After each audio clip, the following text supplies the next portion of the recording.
वो थी ना आसमा, इस घर को लात मार के गई थी अपने बाप के घर।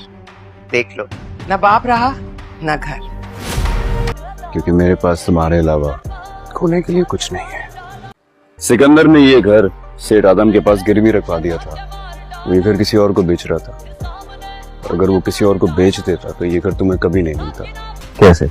रिया कबीर से हमें ये घर वापस लेके देगी। हमने उसे जीतना है।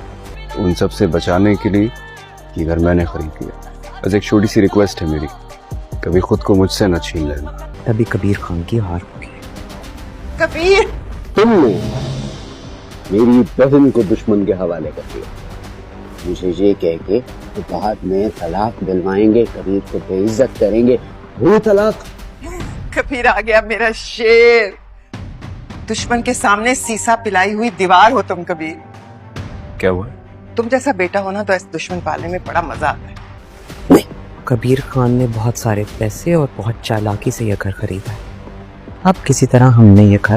इस एपिसोड में कबीर रिया के घर आएगा और आकर उसे सारी हकीकत बताएगा कि इसके भाई सिकंदर ने ये घर गिरवी रखवा दिया था और मैंने ये घर खरीद लिया था ताकि तुम्हें इस घर से जाना ना पड़े। मैं ये बात बहुत अच्छे तरीके से जानता हूँ कि तुम्हारे बाप की याद इस घर में है।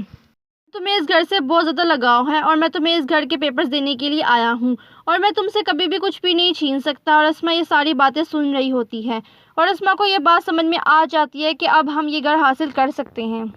बस हमें रिया का दिल जीतना होगा और सिकंदर जैसे ही घर वापस आएगा वो आकर अस्मा पर बहुत ज़्यादा गुस्सा करेगा और उसे कहेगा कि तुम्हारी बेवकूफ़ी की वजह से हमने रिया को भी खो दिया और उसकी शादी कबीर से भी करवा दी और अब हमने ये घर भी खो दिया है। अस्मा उसे बताएगी कि हम रिया के ज़रिए घर हासिल कर सकते हैं और कबीर को हम हरा सकते हैं।